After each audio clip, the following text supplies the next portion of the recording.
Clones on top of clones is basically what a good chunk of the community has been saying that there is within S&box, outside of some of the AI slop clicker games that are also on the platform currently. And yeah, I get it. I mean, Roblox and Fortnite also have their own fair share of clones too, but I thought this video would be sort of a fun meme video to showcase some of these games trying to replicate other pre-existing games. Also, yes, I'm very well aware that the original games are much better. You don't have to let me know since this is common sense. But either way, let's get into the S&box Clone Wars. Starting off with the first one, which has been released recently, and that is the Hus Rooms.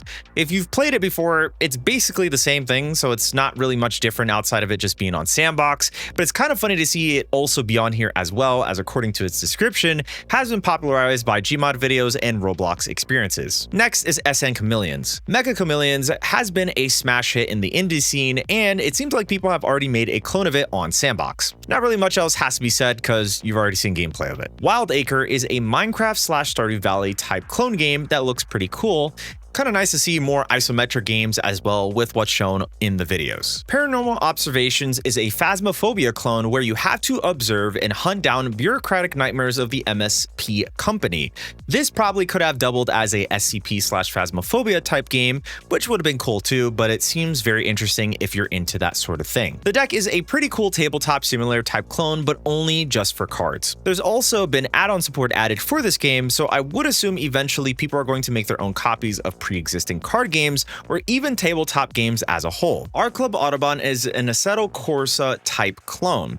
Obviously, it's not on the exact same level as that game is, but with how this game plays and runs, it's a pretty cool experience. Strike Force is a copy of Modern Warfare 2, and I played this quite a bit before the game itself actually released, and it's still a ton of fun, but that's obviously when there's more players playing it. Puddle Pond is a really great clone of web fishing. Even though the concept was early, the developers are working on improving this game, and then eventually when it's finished, we'll release it on Steam. But it's a fun game and definitely worth checking out if you want to socialize and fish with others or by yourself. Dark Descent is one of the cleanest Dark and Darker single player clones that has graced the platform, and is one of my top recommended games to play on S&box, as if you really want to see what's possible with S&box, then this is the game to try out. Ghoul Grounds is another COD zombie styled game, but with a fun cartoony art style, and it's very well made, as Papa Briccolini has definitely put in the work to polish and make it look clean. An honorable mention here is also Bolt Collective's Zombies. That game is a more direct clone of COD World at War Zombies if you're ever wanting to get that more realistic and grittier style down. Vast MMO is a clone of EVE Online, and I'm not going to describe too much since I'm not an EVE Online expert,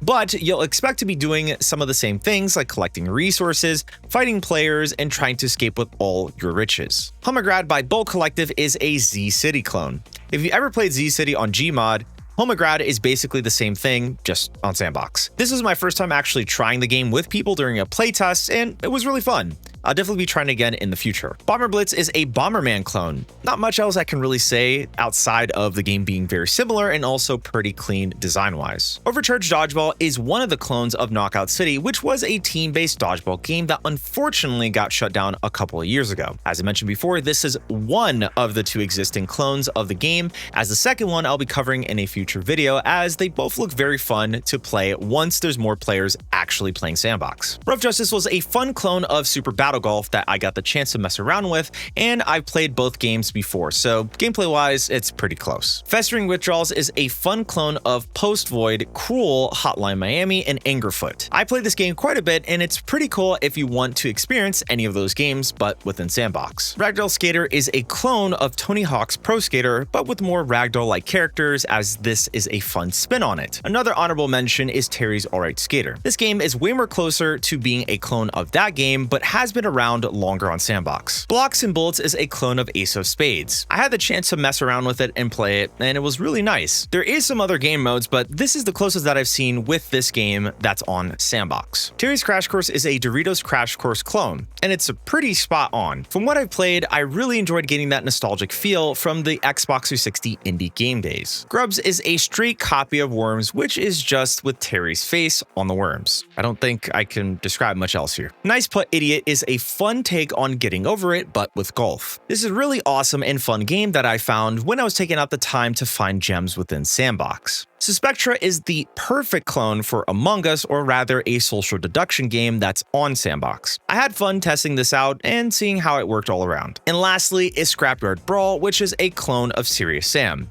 It's a fun time if you're into those type of classic horde shooters, but also on S&box. While most of these games are clones and their originals are much better in many aspects, it's still very interesting to see where people have been taking out the time to make these games and put them onto S&box. And again, it's no surprise that most user-generated content platforms like Roblox, Fortnite, and Gary's Mod would have some level of clones from other games on their platforms. This won't really change, as most platforms have their fair share of issues with this alone, and even very popular indie games that mysteriously appear up a week later on Roblox happen too, but that's just how it is. Eventually, it'll be really awesome to see some proper games come to the platform at some point, as these good games do take time and unfortunately is really just a waiting game still. Let me know your thoughts below, subscribe for more videos by me, and I'll see you guys in the next one.